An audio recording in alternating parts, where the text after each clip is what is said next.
Hey, Hello, how are you? I'm all right. How are you? We're good, we're eating cinnamon rolls. That seems like an excellent choice.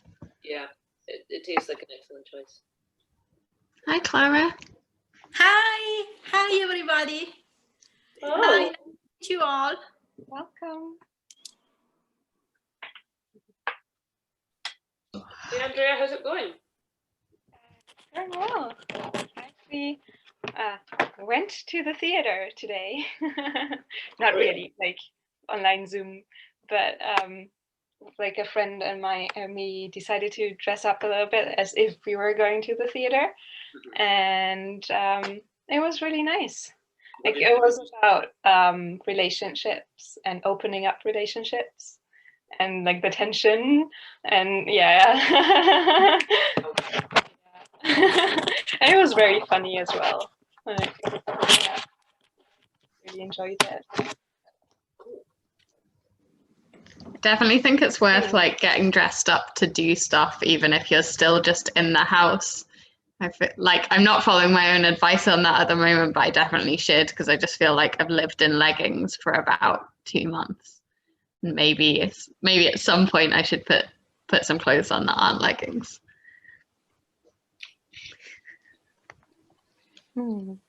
Yeah. You always I always see the lovely photos you post of the clothes you make, and they all look amazing. Yeah. Yeah. Actually, so I finished that yellow coat just as it got like far too warm to wear it. So I actually haven't worn it anywhere yet, but now it's November, I could. Yes, you totally could. That's awesome. Gonna make my walks fancy. Do you have it there? Can we see it again? If you want. It's upstairs. I can go and get it. You have I'm sure- stairs? No, a whole house. Between the big floors. It'll Thank go you, Dana. well with You my don't need- total mismatched dinosaur leggings and fox jumper. I like it. Right. I'm back. I lost connection for a moment. How are you doing, Clara? Yes, I'm all right, thanks. I don't know if we met ever in the dancing community. So. Maybe in London. I live in London. Ah, nice. At the moment, I'm in Italy because I didn't want to be isolated with the lockdown. I live by my own.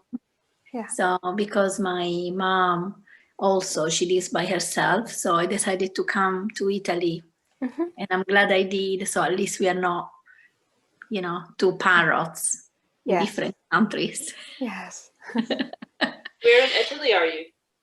I'm in Liguria. It's actually quite close to Nice, let's say. Yeah, to France, in that part of coast that then goes to Italy. Nice. Genoa, let's say. Nice. Where are you guys from? Where are you based? Glasgow. Also Glasgow, and Ivan is Glasgow. Glasgow's the Manchester. Yes. But wow. I stay in Glasgow, but I'm from Malta. Da Malta. See? A pirate. Da Malta. We have a pirate. A pirate of the Mediterranean. Oh. I didn't know. I'm based in Freiburg in Germany. Nice. Yeah. So it's 10 o'clock for you as well? Yes. Okay. Yes. Andrea, I love your outfit. And your thank you. You really look lovely. It's wonderful. I didn't make an effort, and now I feel underdressed. I will make an effort fine. next time. Speaking of, Bina, can you just stand up for me and do a twirl? I'm sorry. None of these clothes go together, but that's even better. Ooh. Fuck yeah. You should go out dressed just like that. Just like this. Yeah. Amazing. All of the Acting prints are the big thing. That's like 2020 chic. Yeah. Love it. Is that the one you I'm- made, Bina? Yeah, I was just saying because I made it like when was that, like March, and then the weather got really warm and I haven't actually worn it outside. I was An like, indoor coat. Why not? I should wear it outside. Oh. Hi, Mike. Nice to Hey, see hey. you. Good to see you. Yeah, How's your day been? really good. Really, really busy. But Oh, really good. fab. Yeah. What have you been doing? All the things. All the things. Oh, that's a- Yeah. But also, like, the theater was really nice as well. yeah, tell me all about that. Yeah. Yeah, like it was about relationships and opening them up, and like, Was it a new play, or was it what? like was it a brand new play, or? Yeah, so actually, it was really interesting because the flatmate of a friend of mine knows the person who wrote it, and so yeah, it's a brand new play, and it was really interesting to get the background story to it as well. That is biographical, and but they like, so it's two people, like it's a couple on stage, and like the story is pretty autobiographical. She wrote it, but in the play, the roles are switched. So in real life, she wanted to open up with the relationship, and he didn't.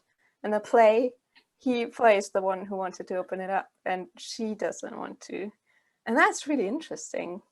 Like, Yes, also they for, traded perspectives. yeah. Yeah. I don't know. Maybe it was therapeutic for both of them Oh, to take the other person's side, and Yeah, like empathy and whatnot. yeah, And of course, you had to dress up for it. It was a premiere, so yeah. Yeah. So was that a one-off showing, or was it a pre-record, or was it? What was it So set up? it actually it wasn't the premiere tonight. They it was a live show, but there was one last night as well. So yeah, Okay. the second showing. But Hey, fab. yeah. Hi, Sounds great. Andrada, and hi, Jenny. Hey, hey. Right. How have you both been today? Good. Okay, Jenny, how have you been today? How have I been today? Yeah, I'm good. I made rice pudding. Oh, that's lovely. homemade rice pudding? Yes. I didn't know that was a thing. But of Huh? course, it must be a thing. Yeah.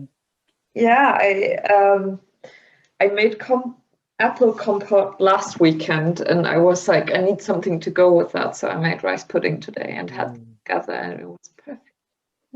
Oh, that sounds lovely. I haven't had rice pudding in years, but I quite like it. Yeah, my mum makes amazing rice pudding. Yeah. How do you make it? I don't know if it's like a whole day or it's just like 30 minutes. Just basically boil rice in milk with a shit ton of sugar, like a shit ton of sugar. Yeah, well, And any of the flavorings you want. I made it with whole grain rice and coconut drink, so it was, and no sugar at all because the compote already had quite some sugar in it, and also the coconut milk is pretty sweet on its own, and then a little bit of vanilla in there, and that then just boil it for ages because it's whole grain rice, and yeah, but it turned out pretty good. That sounds healthy too. Yeah, I figured I wanted a like halfway healthy dessert, so but it's really tasty. Like on its own, it probably wouldn't have been sweet enough, but with the compote, it was really good. Oh, nice. Right. It's 12 past It already. sounds delicious. Oh, yeah, it does. It is 12 past already, so I want to start checking in with people about, like, is there anybody who hasn't messaged or commented who wants to read something tonight? How about you, Clara? Did you want to read something or just listen? Oh. I'm not ready, frankly. I don't even know how this, what's yeah. the structure of this evening. So I thought that if it's okay for tonight, I will just listen and Maybe I will contribute next time. I apologize. No, like no need to apologize at all. So like nobody ever has to contribute anything. You can just show up and just listen. That's completely fine. You're absolutely welcome. And also, since you haven't been here before, like the way it works, people can either read somebody else's poetry, they can read their own poetry, or they can just listen. Okay. And yeah, in Thanks. general, we just appreciate each other. We just listen, and yeah, you can just relax, and it's all good. It's all fine. You're very welcome. So I'm glad you're joining us tonight. Thank you so much, guys. All right, cool. So like, if at any point anybody else spontaneously wants to share anything, they can let me know. I'll keep asking, and also I have a list of people who already told me they wanted to read anything. So yeah, let's get started, right? Tonight's theme is parenting, parenthood, anything to do with that. We're open to other forms of parenting, of sourdough or dogs or plants or whatever.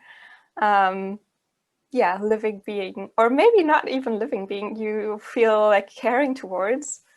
So yeah, I'm gonna start. I'm drawing up my sheet where I collected all of the things. That's cool. Yeah. So I'm gonna start us off with a quote you probably know, which I really like, which is by Elizabeth Stone. And Elizabeth Stone says, "Making the decision to have a child, it is momentous. It is to decide forever to have your heart go walking around outside your body." Oh, that's lovely. Oh. Right. And I'm going to share a first poem. It's a classic and you probably know it, but I think it's, yeah, I like it. It's called If by Rudyard Kipling.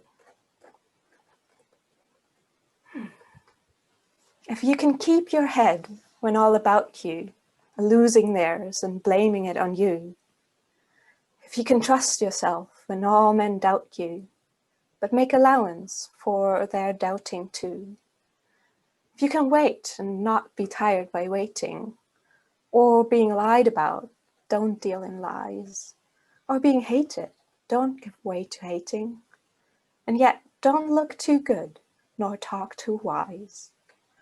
If you can dream and not make dreams your master, if you can think and not make thoughts your aim, if you can meet with triumph and disaster, and treat those two impostors just the same, if you can bear to hear the truth you've spoken, twist it by knaves to make a trap for fools, or watch the things you gave your life to broken, and stoop and build them up with worn-out tools. If you can make one heap of all your winnings, and risk it on one turn of pitch and toss, and lose and start again at your beginnings, and never breathe a word about your loss. If you can force your heart and nerve and sinew to serve your turn long after they are gone, and so hold on when there is nothing in you except the will which says to them, hold on. If you can talk with crowds and keep your virtue, or walk with kings nor lose the common touch, if neither foes nor loving friends can hurt you, if all men count with you, but none too much, if you can fill the unforgiving minute with 60 seconds worth of distance run, yours is the earth and everything that's in it, and, which is more, you'll be a man, my son. Yay! That's beautifully read, Andrea. As always. Yeah. Thank you. All right. Does anybody want to go next with theirs? I have a sort of pre-parenting one that your quote at the start reminded me of. Oh, yes. Yes, go for it, Bina. Which is a Liz Berry one called The Steps. And this is where it begins, love. You and I, alone one last time in the slaty night. The smell of you like autumn, soil and bonfire. That November, the 4th feeling inside us. There can be no truer wedding than this.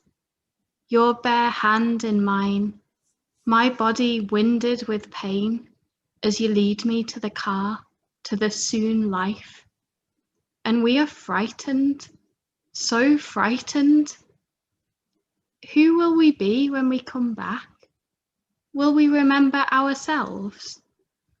Will we still touch each other's faces in the darkness, the white noise of night, spilling over us, and believe there is nothing we could not know or love?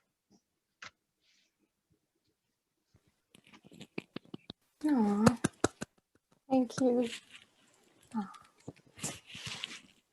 It's really lovely. Yeah. Oh. Does anybody want to follow that?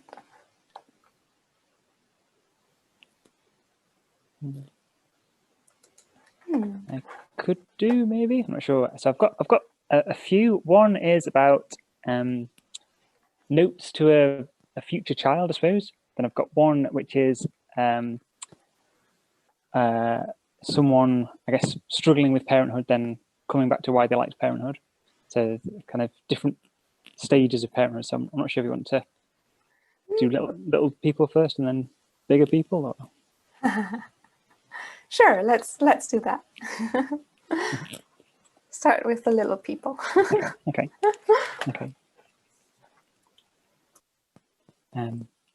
So this is one I wrote. It's called My Child, and it's I guess it's the difference between what a parent might say and how a child might interpret it, and guess what that can lead to, maybe. My child. Whilst I may say I only want the best for you, please also tell me all the things that don't go as planned. You can never fail in my eyes. Whilst I may share with you when I'm hurt, please say when you're in pain too. You won't ever add to my load.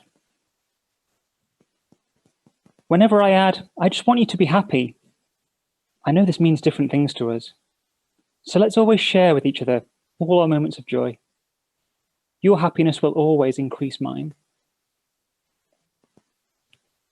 Whilst I'll always try and do what's best for you, I understand our principles may differ, but you have my promise that each action will come from a place of love and never from fear. I already know our outlooks will differ over the years to come, but know you can always trust me with your thoughts.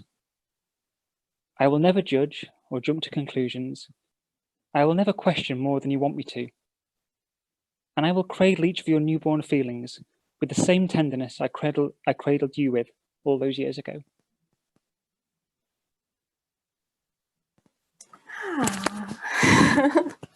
Thanks. Thank you, Mike. Oh.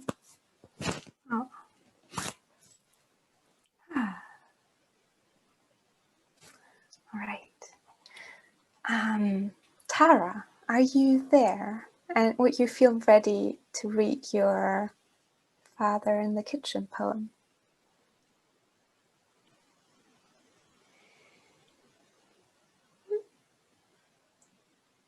Okay. Like Tara maybe actually parenting currently. Yes. Taking it a little too literally there, Tara. All right. Cool. We'll come back to you later. Let's see. Kitty, how about you? How would you feel? Yes? Yes.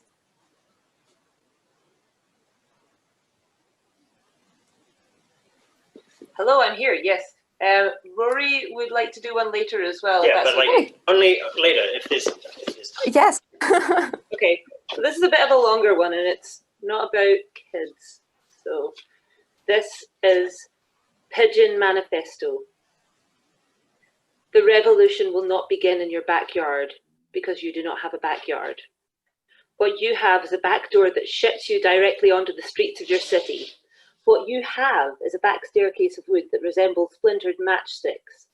It trembles each time a bus rolls down Mission. What you have is a patch of concrete, a splotch of weedy grass clumped with trash. This is not a backyard. What you have is a cement slab that pulls with rainwater, that catches the tumble of a beer can and sludgy condom that falls from the apartments above you. What you have is empty of anything green, but the slugs still find a way to work it out. Inkiest green like mould breathed to life. They slide a wet trail across what is not a backyard.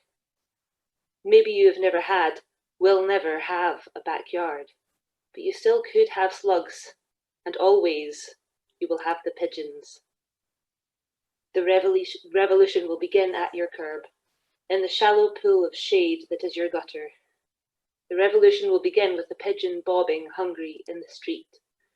It is now your job to love her.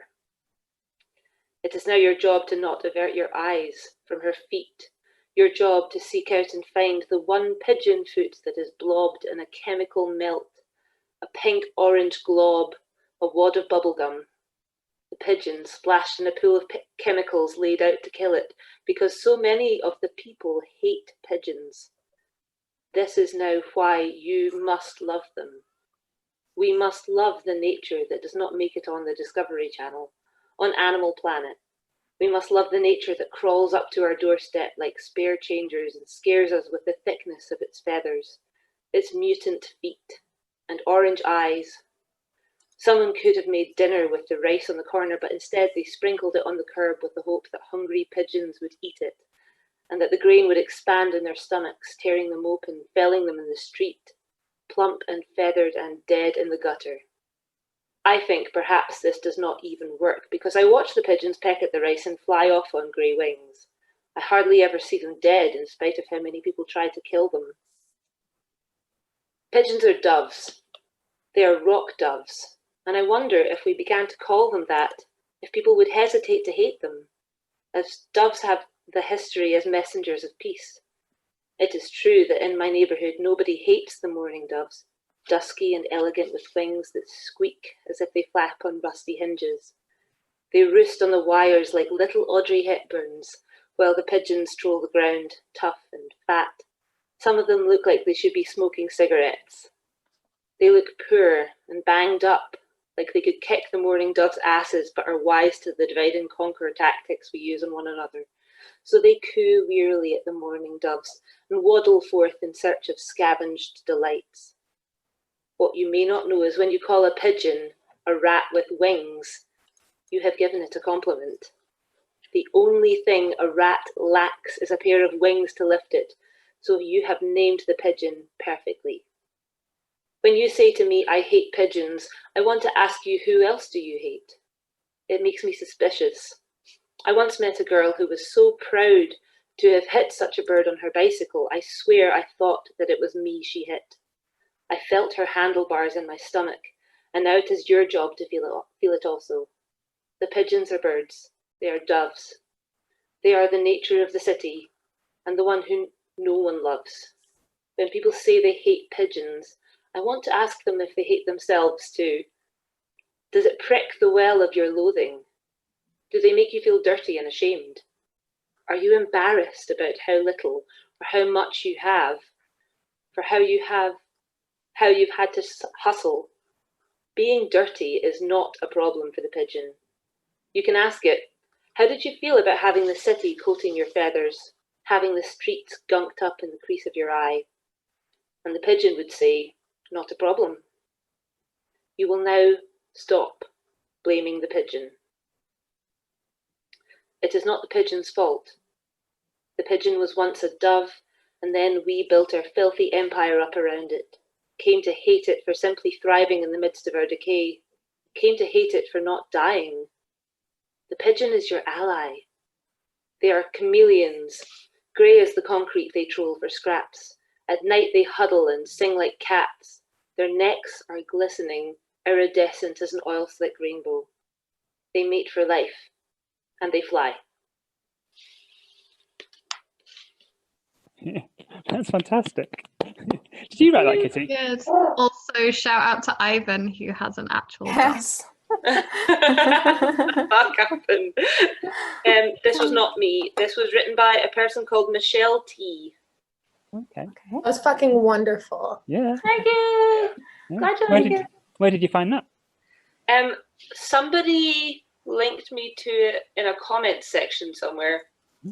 I can't remember what the conversation was about. Maybe it was that post I made. I made a post that was like, some people think that they're dog people or cat people. Like, why are you that picky? Just give me an animal and let me talk a weird voice to it. Yeah. Oh, that's a really cool poem. I like that.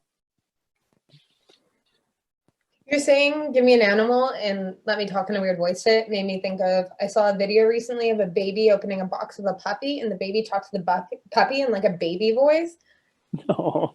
So funny. I was saying like the oh thing. Oh. All right. I think Tara now is ready to do something. Yes, sorry, I don't have video. I have to read off the same screen anyway, so you wouldn't be able to see me. Yeah, I hadn't been thinking of doing this one, but I just remembered it. Yeah, so I think like one of the first things that people do as a parent is if they're the pregnant one, then being careful about what they put in their body. So anyway, this is about that. The level at which things, alcohol, certain herbs and spices, chlorine, become poisonous is so much lower with a tiny liver. Before I knew you were there, I drank the most marvelous concoction at the Foggy Goggle. Gin, grapefruit, ginger, elderflower, beer, ice. I savoured it as much as if I had known it would be the last such delight in a while. You weren't connected to my bloodstream yet, so it wasn't poison. Oh, thank you, Tara. I love the way that ends. That was so cool. Yes. Yeah, so good. Yeah. No, I really like it. I think I'm gonna go next. All right. It doesn't have a name yet. And yeah, I'll just start. As I watch my friends have kids, I cannot help myself but admire how they do it. Their love and care and tenderness, their empathy and their protective parent bear spirit, strong and kind at the same time, regularly move me to tears. I see gentle giants lending their legs to their kid, granting them agency from the very beginning. I see them protecting their kids' boundaries against well-meaning loving friends and not so well-meaning loving strangers. I hear outpourings of reassurance and love.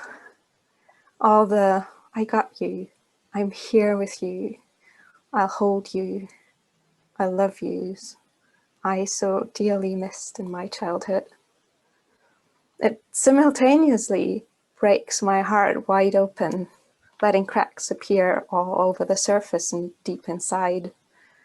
And at the very same time, fills them with warm, shiny, golden rays of love. It hurts in the very best way something can hurt. And inside my heart, I can feel all the tiny Andreas, the one scared of the weekend because that is when Dad comes home, the one lonely and desperate on the schoolyard because she's in so much emotional pain she doesn't know how to reach out, the one thinking she'd never be loved back by a boy because she thought she wasn't lovable. I can feel all the younger Andreas receiving that parental care, breathe a tiny sigh of relief, relax a tiny bit, and let go of the muscles in my shoulders and back ever so slightly. I can feel them easing their tight protective grip on my heartstrings and allow my chest to open ever so slightly, presenting my heart to the world, letting me be seen. And that heart, broken and mended, has already been stolen by my friend's 1-year-old son. When he goes from the biggest delightful smile to utmost frustration, from giggling with laughter to desolate crying in a heartbeat. He teaches me so much, and I feel ever so grateful when he reaches out for me to hold him. That he would trust me that much is the biggest gift there is. Thank you, little one. And I hope you're not the jealous type, for when my other friends' kids, or one day maybe my own, want to steal my heart back. Don't worry though, my heart doesn't work that way. There's room for you and all the other ones in it, always. Oh, Andrea, that's so lovely. Oh, big love and hugs to you. Mm-hmm. It is. It's so nice.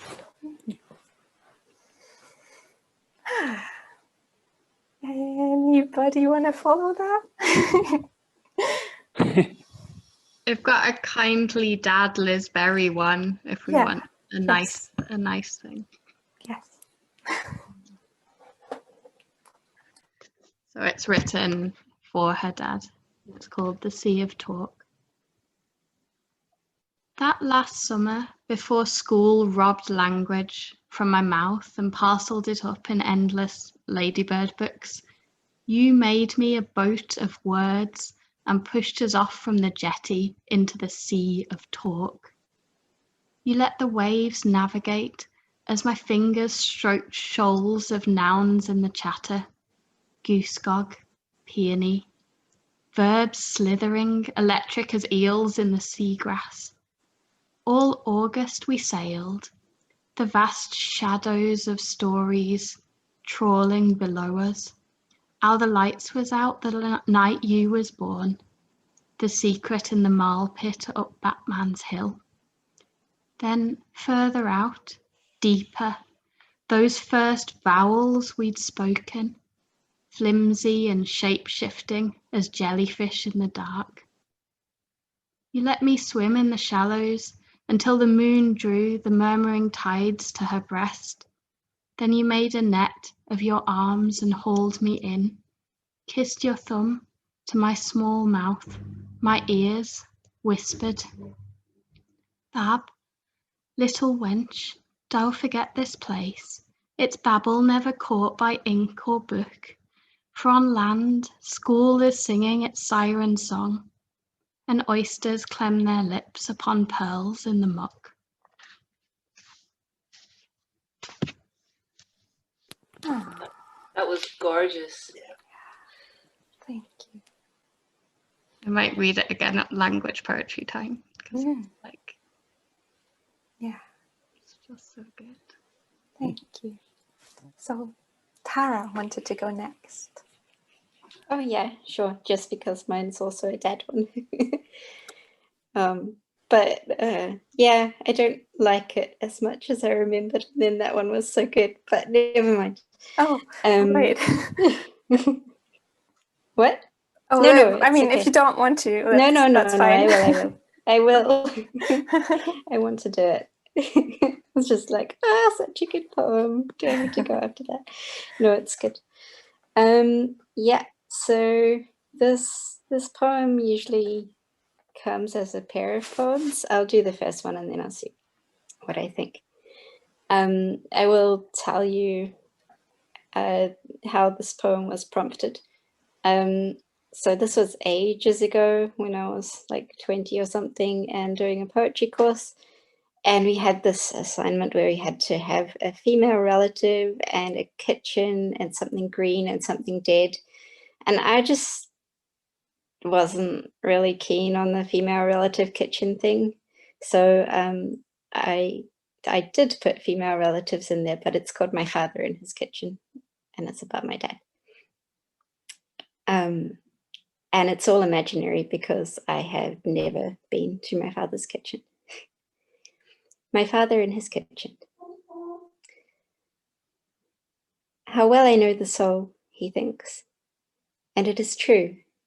He has cut 1,000 souls from black rubber and stitched them to 1,000 brightly dyed uppers, which all fade quite soon in the wind and the rain.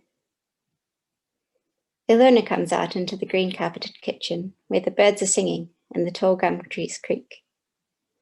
Ilona with such long hair, carrying Echo, who has teeth and can walk, and probably still does not fit the dress we bought her months ago. He gives them some of the omelette he has cooked on a sheet of metal over the fire, and they talk in English because he does not know Hungarian except for yes and pussycat, about the aqueduct he dreams of building.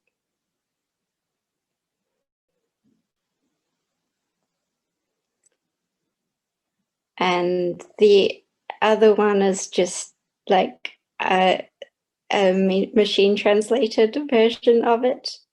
So I don't know, it's kind of fun, but it gets more into the languagey territory rather than being really about parenting. So maybe. I'd be up for it. I see nodding. Yeah. Okay. All right. Go for it. I'll read it then. I can also share you the 5 times translated version in the comments when the video is posted, but I'm not going to read content. That one. Okay, so this is just translated into Japanese and back by, early 2000s machine translation, so it's fun. My father of that kitchen. He thinks just which I have known the soul well. He cut 1,000 souls from the black rubber where, and that is true, the stitch did to the shell leather where 1,000 was brightly dyed. With the wind and the rain, with entirely it atrophies rather directly. The Ilona, it comes to the kitchen, which was spread the green carpet. The high rubber wood where the bird has sung creaks. Us, where as for the Ilona of that kind of long hair, is a truth and transport echo, can do thing, and walks perhaps, and still is not agreeable before her month in the clothes which are bought. Him being not to know the Hungarian language, excluding affirmation and the cat-cat. He how many of the omelette which those he cook, with the seat of metal on the fire, with him gives to the story of English concerning the aqueduct which looks at the dream of the building.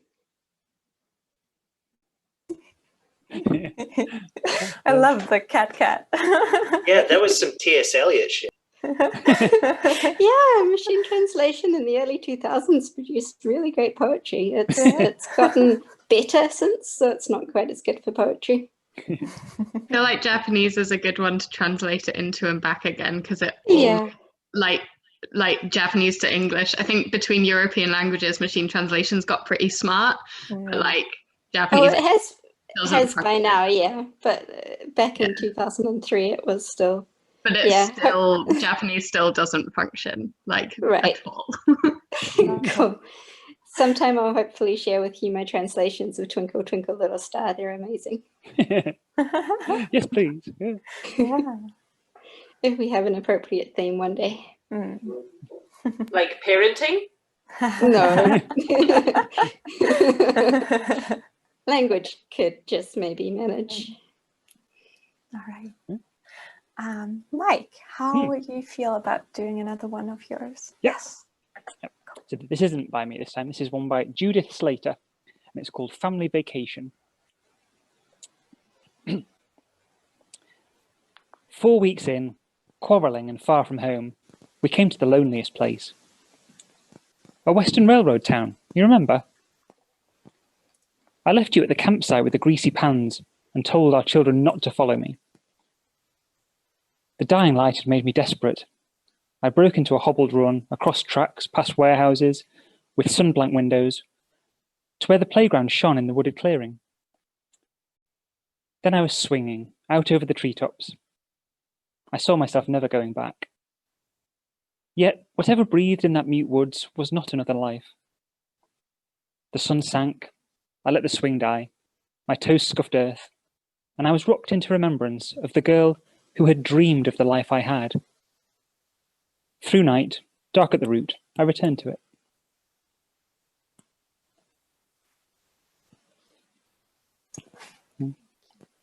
Oh. I thought it was quite sweet about someone getting a bit with it all and then just realizing how wonderful it all is and going back to it. Yeah. Yeah. Right. I think I'm gonna go next. Right. This one is called On Children by Khalil Gibran.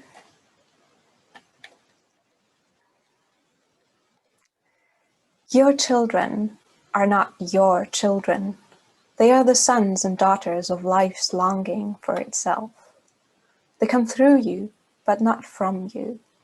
And though they are with you, yet they belong not to you. You may give them your love, but not your thoughts, for they have their own thoughts. You may house their bodies, but not their souls, for their souls dwell in the house of tomorrow, which you cannot visit, not even in your dreams. You may strive to be like them, but not seek to make them like you. For life goes not backward, nor tarries with yesterday. You are the bows from which your children as living arrows are sent forth. The archer sees the mark upon the path of the infinite, and he bends you with his might, that his arrows may go swift and far. Let your bending in the archer's hand be for gladness, for even as he loves the arrow that flies, so he loves also the bow that is stable.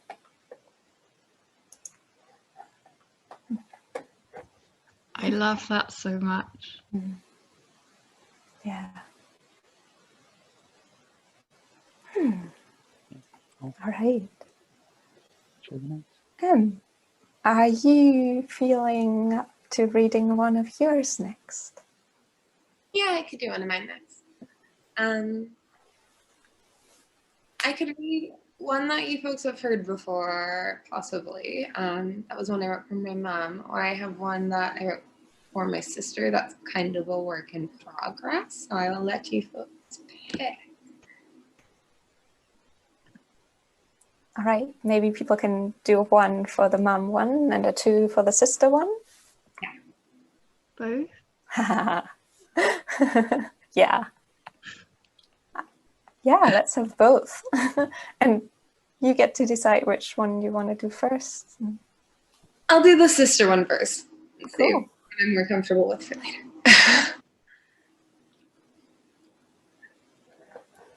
On a hard day, her voice can wash over you with warmth that melts like wax, defrosting a robe of snow, coating you of tension like an everlasting winter.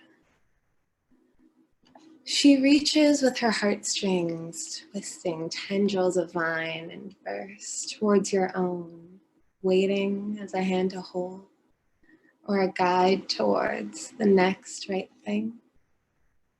Without leaving, we'd go on a walkabout down Sullivan Street, rivers and roads until we found where the sidewalk ends. You'd sing, swept up as if wind swirled through our hair. She'd collect twigs from our trips to the park, scattered ends of construction pavers, wires trimmed from guitar strings. She'd reinforce them with glitter glue and giggles, tales, tunes, and times past. We molded this nest together with heart-to-hearts and harmony. Silliness, stories, and whispers on the wind from our wings.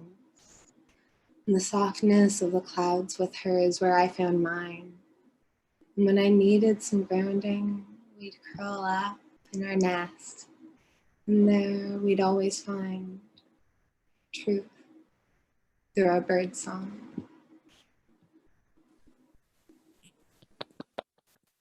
Aww.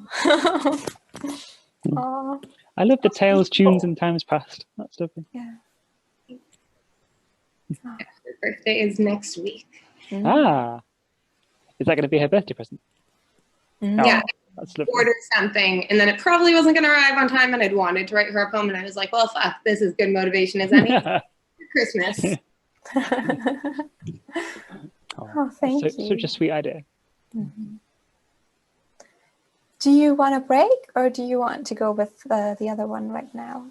Someone else can read for a bit, and then I'll do the other. Cool. All right. Rory, how about you? What do you want to do yours now? Yeah, I can do. For what it's worth, I was thinking about the Beamer stuff today, and I realized my thing at the moment is obviously my friends' kids as well, but I've been very, very invested in a video game lately that is where you play, you're guiding a little troop of hominids from 10 million years ago, and just trying to keep them alive and literally tend to their wounds and show them how to find honey and all these little Help things. them evolve. Yeah, just rearing my good fuzzy children. And I've been very emotionally involved. Oh. Anyway, this one is not about, it's actually song lyrics by one of my favorite bands, but thematically I feel like it ties in terms of my warm fuzzy feelings. It's called San Bernardino. We got in your car and we hit the highway. Eastern sun was rising over the mountains, yellow and blood red bits, like a kaleidoscope. And flaming swords may guard the Garden of Eden, but we consulted maps from earlier days, dead languages on our tongues, holding on to our last hope. And the day was bright and fine, and the highway sign said, San Bernardino welcomes you. I checked us into a motel and filled the bathtub, and you got in the warm water, and I pulled petals from my pocket. I loved you so much just then. And it was hard, but you were brave. You are splendid. And we will never be alone in this world, no matter what they say. We're going to be okay. We were safe inside, and our new son cried. San Bernardino welcomes you.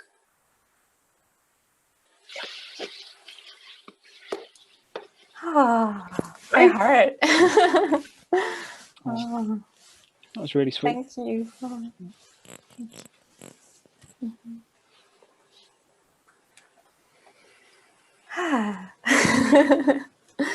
All right.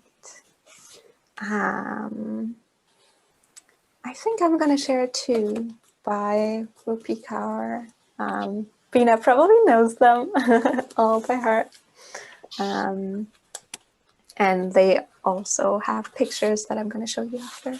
Very short. All right. When my daughter is living in my belly, I will speak to her like she's already changed the world. She will walk out of me on a red carpet, fully equipped with the knowledge that she's capable of anything she sets her mind to.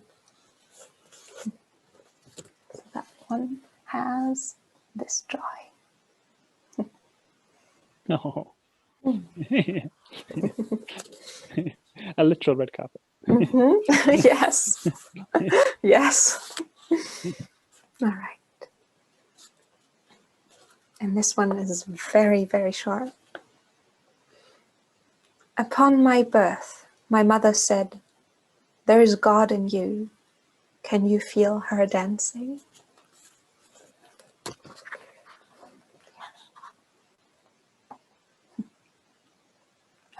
Apparently, it was inspired by Matisse's dance. process. So, yeah. Okay.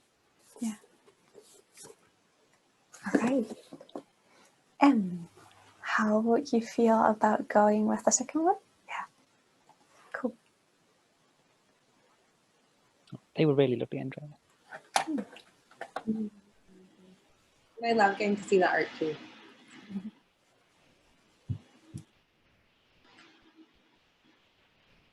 I may be awful at remembering to call, but luckily she is great at remembering to listen. She hears beyond the words pouring out of my mouth to what I cannot see, but keep digging for, as if seeking a jewel in the sand, not knowing what it looks like, that could be slipping between my fingers any moment. She can see it as if my words were still water on a summer's day, and the treasure I so desperately sought were sitting beneath the surface, sparkling in the sun within my reach. Taking her time carefully, guide me towards it. Upon confession of having done something, she moves beyond her upset, as if holding a dandelion, blowing seeds into the wind. She helps you believe that something good is on its way, whether in a gust of wind or a wave. If you are subtle enough to feel it there, its push will take you in the right direction. But only if you can feel it, and only if you let it take you there. Dandelion seeds always seem to find their way back, and that is the first one. That one is yours to keep. She takes a seed and plants it for herself. She shows you how to plant yours and care for them. She watches our seeds sprout and grow and shows me how to prune the bits that no longer serve me, by example on her own. Seemingly wild, with parts particularly tame, full of seeds that grew into each other, creating new blossoms of their own. She tends to each seed in her garden with love and care. She shows them how to be resilient by watering them with her words and shedding sunlight when they need a boost. When she's the one with news to bear, it can be hard to see just how much tending she has done to my garden before I know the news is there. She showed me how to be soft and strong, how to shed old seeds as I feel myself wilting, so I can sprout and bloom again, like Gerber daisies. If you ever have the pleasure of visiting her garden, watch for the flutter of wings in the corner of your eye, on the edge of a petal, or blending into the rustling of leaves. Her garden is magic, infused with belief, endless empathy, and an open heart. Oh. I still love that one. Yeah. Wonderful. Thank you.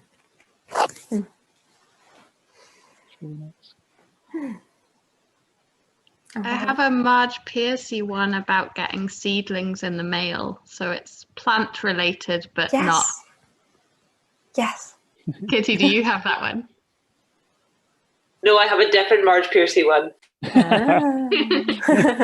Excellent. Go for it. Okay, so it's called Seedlings in the Mail. Like mail order brides, they are lacking in glamour, drooping and frail and wispy. They are orphaned waifs of some green catastrophe from which only they have been blown to safety, swaddled in a few wraiths of sphagnum moss. Windbreaks, orchards, forests of the mind, they huddle in the dirt, smaller than our cats. The catalogue said they would grow to stand 100 feet tall. I could plant them in the bathroom. I could grow them in window pots, 12 trees to an egg carton. I could dig 4 into the pockets of my jeans. I could wear some in my hair or my armpits. are for people like us, followed by forwarding addresses and dossiers and limping causes.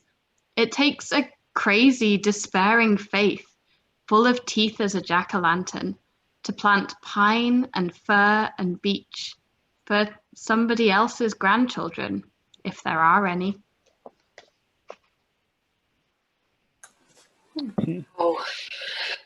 Oh.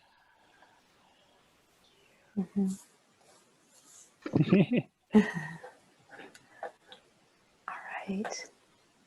I think we've had way too much wholesomeness, and I think this kind of led towards. I have a devastatingly pessimistic one. So Kitty is very intrigued. Yes, pessimism. All right. You might know it. I think it's pretty famous or pretty well known, but it is called This Be the Verse by Philip Larkin. Yes. Yes. I see nodding. All right. Let's see. I think I even know it by heart. Yes. So, This Be the Verse by Philip Larkin. They fuck you up, your mom and dad. They may not mean to, but they do. They give you all the faults they had and add some extra just for you. But they were fucked up in their turn by fools in old-style hats and coats, who half the time were soppy stern and half the time at one another's throats. Man hands on misery to man, it deepens like a coastal shelf. Get out as early as you can, and don't have any kids yourself. Yeah,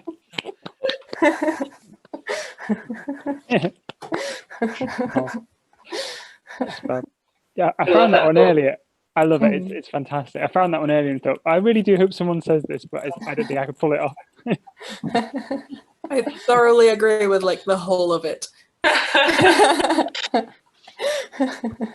I love the comedic potential that poem has as well. Like, I feel you could set that to so many pieces of music, like John Cena's entrance theme, or like it's gonna give it to you. All right, I see you have a new project. Like, we'll wait for like what you come up with. And the remixes. Yeah. Turned down for what? Right. I like it, but obviously I disagree. Same. And we have spent the rest of the time being like, look at how awesome our friends who are parents are, and like they give us all the feels, and kids are kind of great. So yeah. Yeah. No, but it is so important to realize all the crap that you inherited from your parents and like ancestors way back. It really is. Yeah. Because if you don't think about it, you're just going to pass it on again.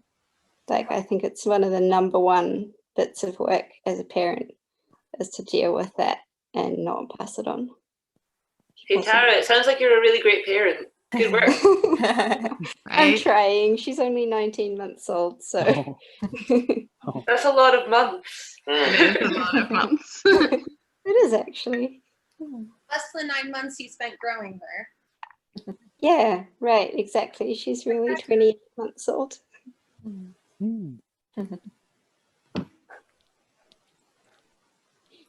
All right.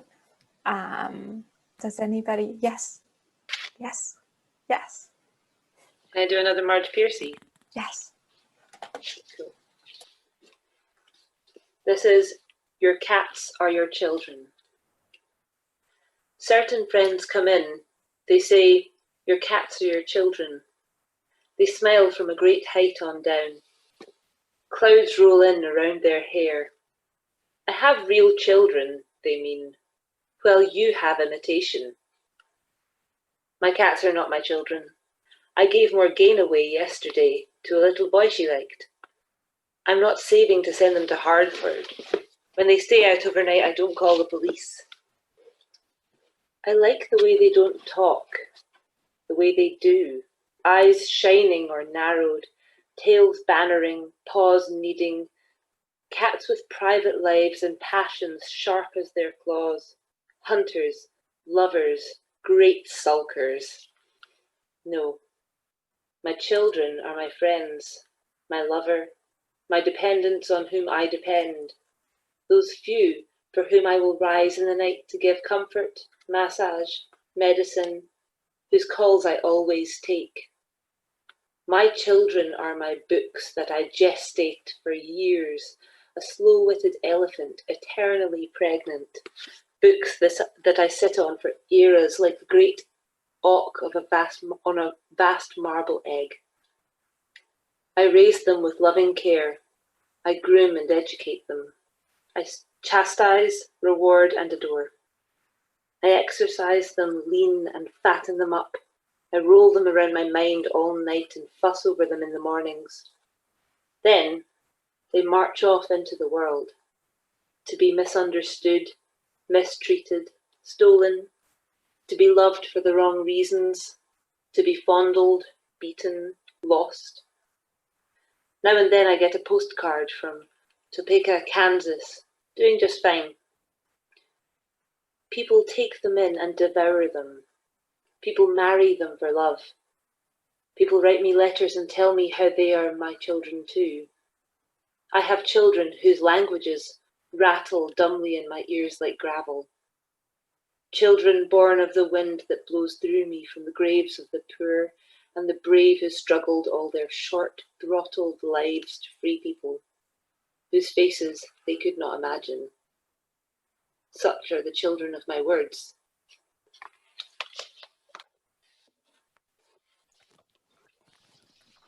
Oh, so good. Thank you. I want to be a book parent. Kitty, what's that collection called? This is a collection of poetry by Marge Piercy called My Mother's Body, and it's my favourite poetry book. Oh, wow. Okay. I'm going to ask Michael to buy it for me if he didn't already buy books. Thank you. No worries. I've already sent one to, I know definitely Shri during lockdown, maybe a couple of other people. Okay. What makes it your favourite book? It's just really fucking good poetry, man. Is it like peak Marge Piercy, or is it? I don't know. It has several. I feel like this is several of her smaller ones shoved together. Yeah. Yeah. There's just a lot in this that I kind of agree with. Yeah. Oh, nice. Hi, Ben. Like, hi. Sorry, I'm late. Things ran over, but I'm here now. Hey, good to see you. It's been a while. Yeah. Yeah. Good to see everyone. Yeah. How's everyone been?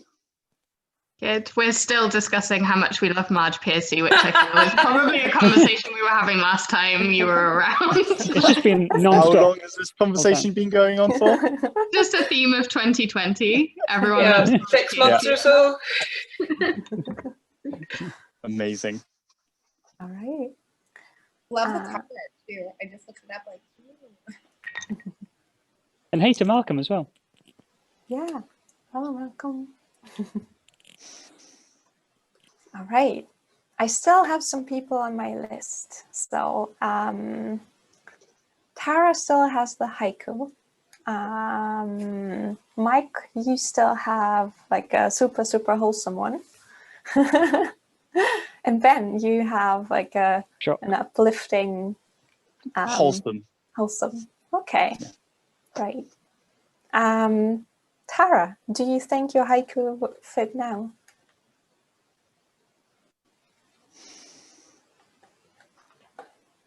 Ah, okay. Tara says the haiku is almost like a lullaby. So maybe, yeah, let's go with it last. Mike, how about you? Yeah, sounds good. Yes. Yep. So this one is, oh, hello, it's not that one. This one, yeah. This one's called Family Tree by Alison Jean Thomas. It seems strange to me that a family tree is drawn from the top of the page. Instead, draw mine with roots deeply planted in the firm ground. Like forefathers, whose stories retold nourish us, draw the trunk giving support and power, strongly branching out, so that the young shoots can reach high and buds, some yet unfurled, may catch dreams in the sunlight. Thank you.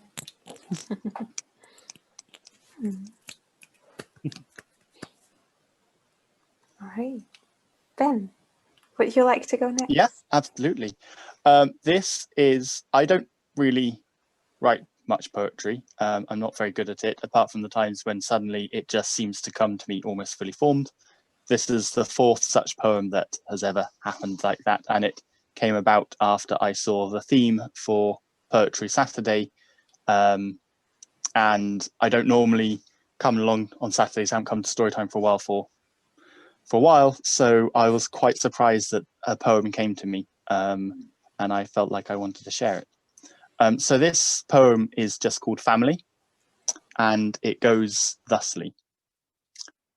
I, you, me, them, him, her, them, us.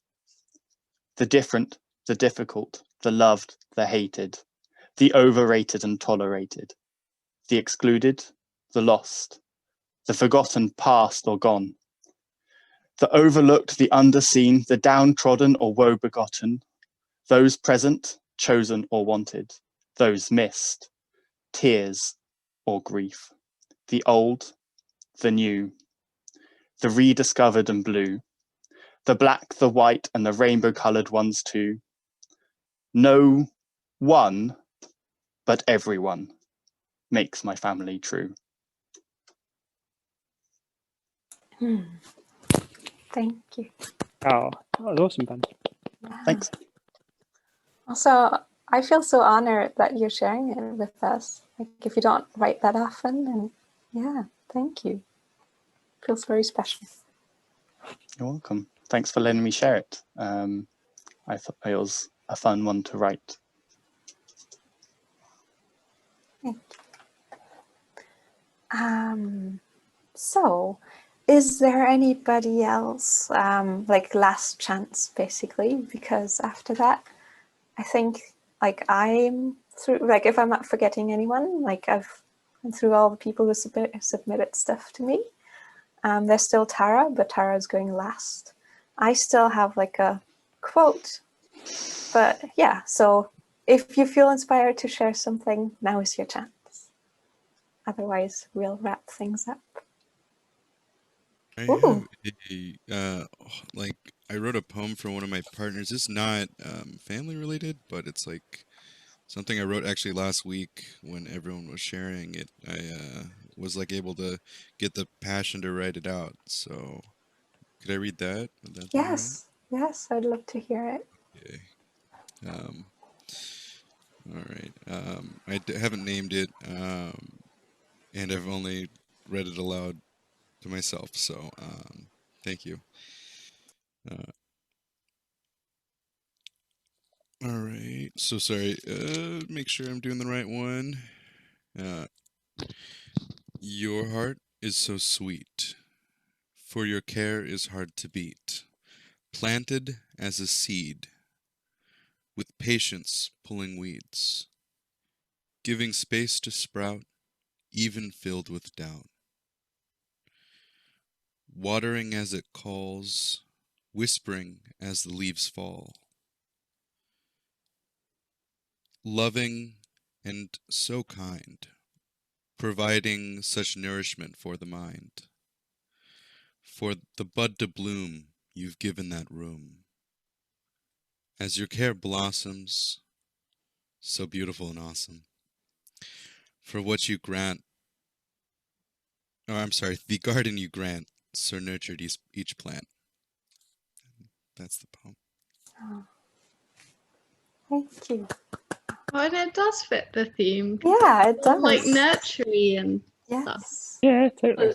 Unbelievably sweet. Yeah. Yeah. Yeah. Thank you. So, That's really cool. Thanks. So when are you gonna give it to your? I actually handed it off already, so Oh.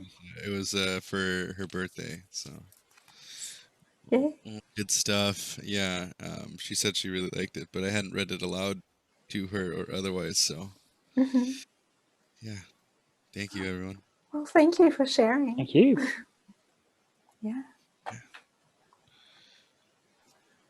All right. I'm gonna read my quote thingy, and then after that, it's Tara time. Incredibly briefly. So in my post, I shared a quote by Anne Lamott, and everybody who knows me knows that I love Anne Lamott and the TED Talk 12 Truths About Life and Writing. And I wanted to give the whole number 8, like truth number 8, about families. So here it goes. Number 8, families. Families are hard, hard, hard, no matter how cherished and astonishing they may also be. Again, all truth is a paradox. At family gatherings, where you suddenly feel homicidal or suicidal, remember that in all cases, it's a miracle that any of us specifically were conceived and born. Earth is forgiveness school. It begins with forgiving yourself. And then you might as well start at the dinner table. That way you can do this work in comfortable pants.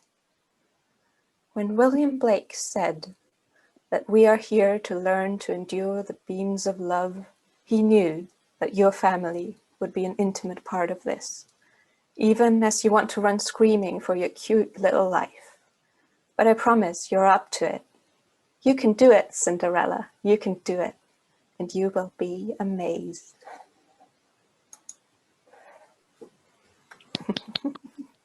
Yeah. That's lovely. Yeah. I love that TED Talk. I can almost, like, I could quote it all day long. All right. Tara, are you ready to sing us to sleep? Well, talk us. I'm not going to sing, but I know. actually, also, I thought there's like a thought that I wanted to share on the topic. I didn't like have time to really write it into a poem yet, but can I say this as well? Yes. As the haiku? Okay. To grow a child within you is to realize that your mother, as far from perfect as she may be, was your whole world once, and she'd probably still give her life for you.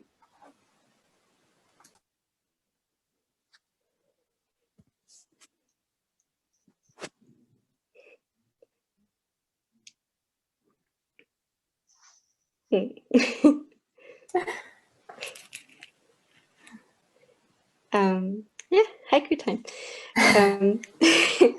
So I'll tell you about it. So just one night when Araha was maybe about 9 months old, out in the world time, and she'd just fallen asleep. I thought, oh, this is so beautiful, and it could probably be a haiku. And so I checked, and it was without any effort at making it fit. I'm gonna turn my light on because then you can see her while I read it. She just got up and rolled over right now. Maybe you can see her. I don't know. Okay, there she is. Do you see her? You fell asleep with my hand on your bottom and your hand on my breast.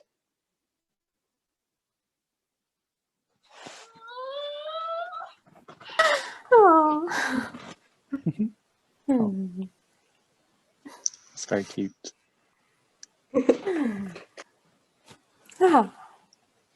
Oh man, this has been so wholesome, this session. Thank you, Andrea. Thanks, everyone. Yeah, thank you. Yes, sorry I arrived late. I look forward to listening to the rest on catch up.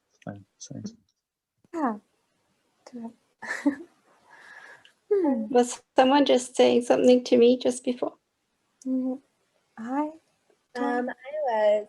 Tara, like you just made me go, aw, in two very different ways. And I appreciate that. Oh. All right. This was it. This was Poetry Saturday, the official part. Thanks everyone for making this so wonderful. Thank you, Andrea. Thank you. Thank you so much. The theme was your idea, but like, thank you for the theme. Like, this was great. Yeah. One day I just felt inspired, and like I had so many poems that I wanted to share. I was like, yeah, let's make it a thing. All right. Shall we say goodbye to the catch-up crew? And then, yes, we can have our after chats and everything. Yes. All right. Well, bye. Bye. Bye. Love you, catch-up crew. Love you. See you later, family.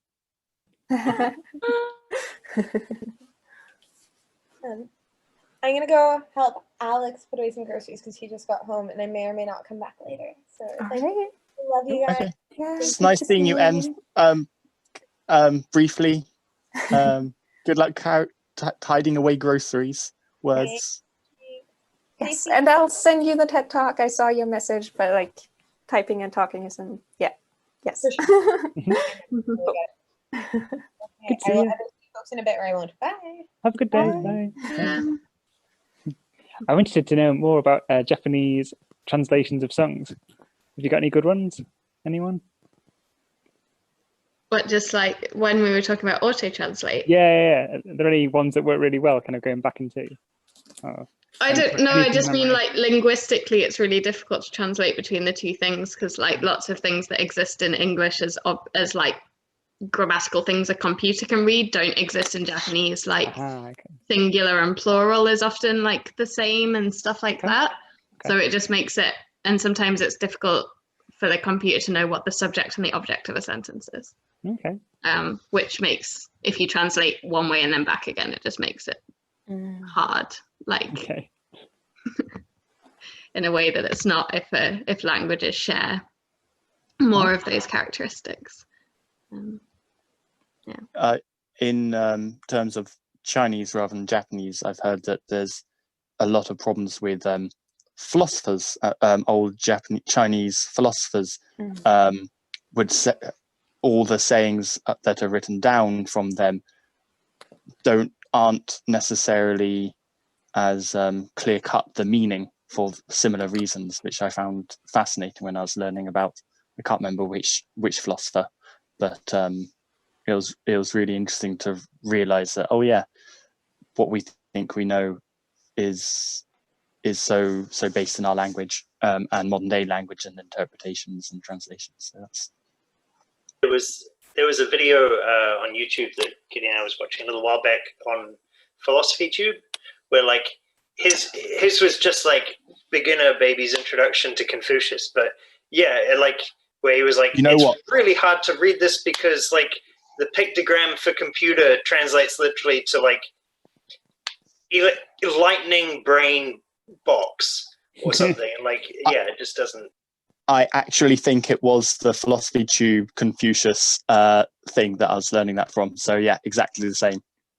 Philosophy Tube.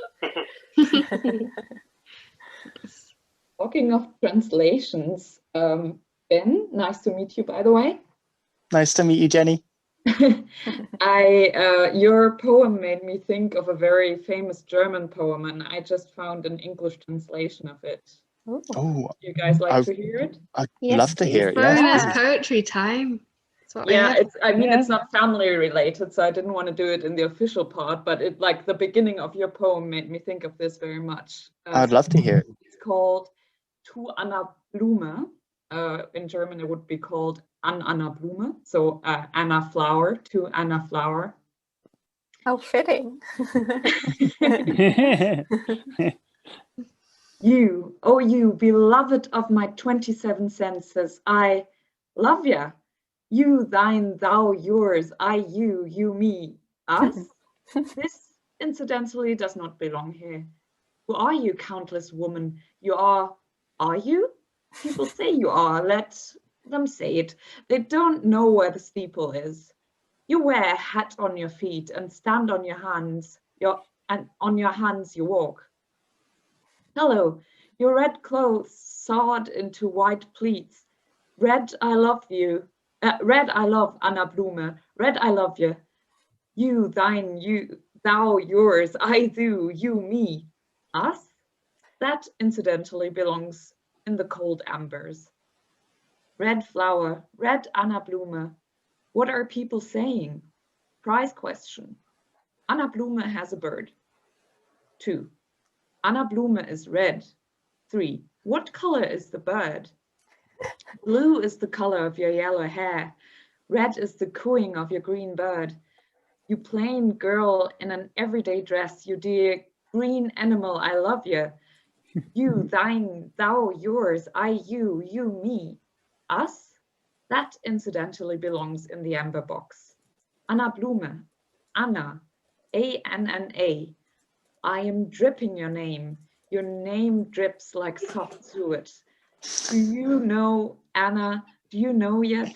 You can also be read from back to front, and you most marvelous creature of them all, you are from the back as you are from the front.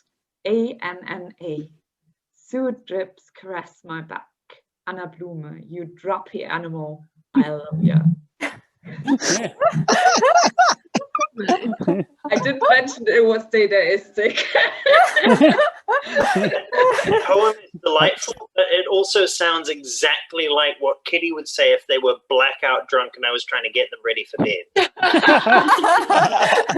Your name is dripping. I think it sounds like you to me. Katie's face was a picture. It just... Yeah. I think it sounds like an Edwin Morgan poem. You know, like Edwin Morgan's sort of experimental, like a computer's first Christmas card and that whole selection of like poems. I feel like it would just fit neatly into that collection and you wouldn't even notice. Yeah, I just bought a box set of Edwin Morgan 20s, the anniversary edition things, and I have one that's not quite family, and it's also a little bit ridiculous. It's called Yes. Art. Could I share it? And yeah, it kind of follows on. Hi, Remy.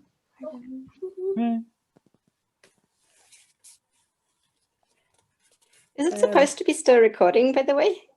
So yes, it's a thing with the hosting rights because Frankie's here, but she'll cut it off at the So, but she'll still have a recording of everything we say. I know. She probably won't find time to listen to it. Better. Frankie, you're awesome. Yeah, Frankie, we love you. Frankie, you are the catch-up crew now, Frankie. Maybe but she's not true catch-up crew because she gets to watch the after catch-up crew conversation. She has privileges. Probably the only bits she watches. Right. Andrada, you wanted to read something, right? Yep. Some of you probably know it if you've read a lot of Edwin Morgan. It's called Archives. Generation upon generation upon generation upon generation upon generation upon generation upon generation upon generation upon generation upon generation upon generation upon generation upon generation upon generation upon generation upon generation upon generation up and generate on up and Ginnaret and up and Ginnaret and Ginnaret and pin Gera and pin Gera and Ger Gern Gin Gin Yes, the ending is really awkward. I love it so much. I also love that, like it's obviously like a poem for the page, but reading it aloud does a totally different thing to it, and it's so great. Also, it feels like he was trying to be a little bit too clever, but it ended up being kind of genius. I'm sad that M isn't here anymore because I feel like they would love that. It's a really good summary of how certain bits in the Old Testament go. Yes. There's actually like quite a choir piece that I quite like, which is one of those parts from maybe it's actually from the New Testament. Anyway, it's called "Which Was the Son of," and it's just goes like, "Which was the son of Jesse? Which was the son of so and so? Which was the son of so and so?" Is the whole lyrics. It's great. They do that multiple times. It takes up a large part of the Old Testament. It sure does.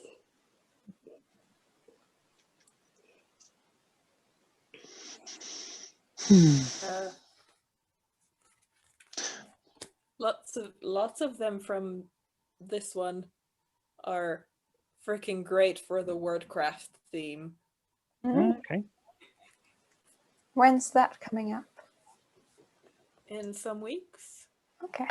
I'll check the schedule. Some weeks. Yeah. I'll check the schedule.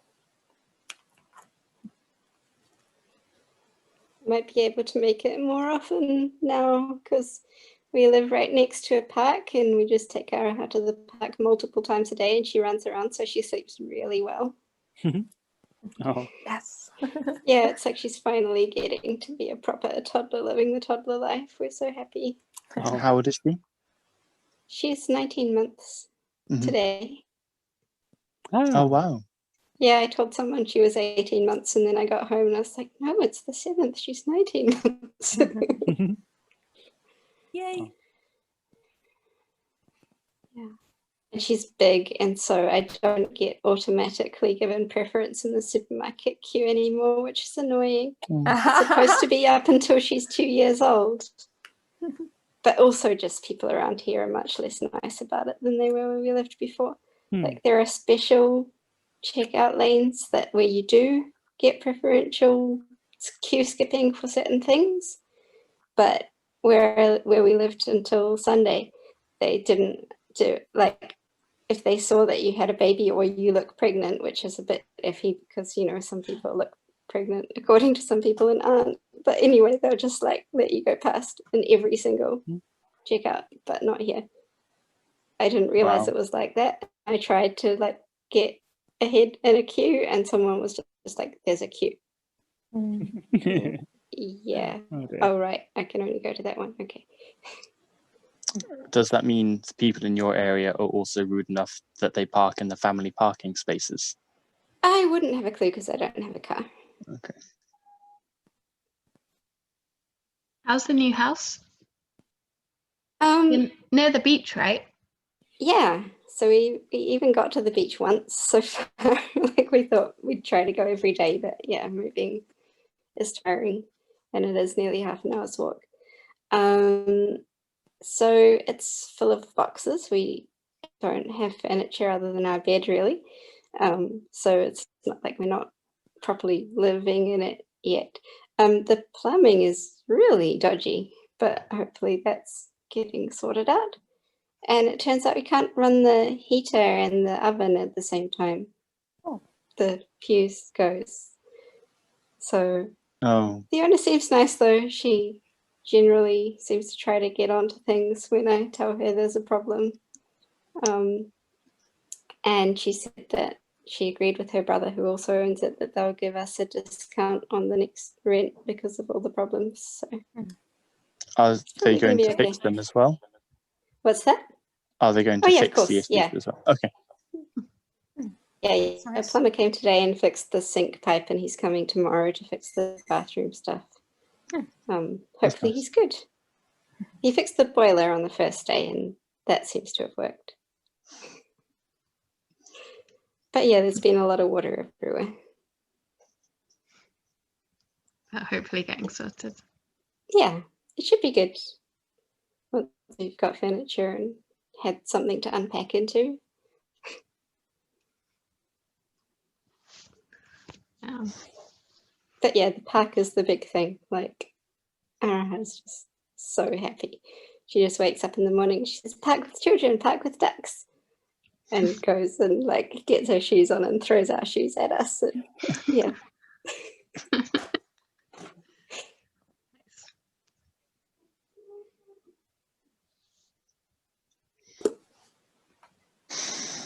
All right, everyone. I think it's bedtime for me. So it was really, Thank you really so lovely. much for hosting. Yeah, thanks, Andrea. It's been lovely. I really enjoyed it. Very nice. Yeah. All right.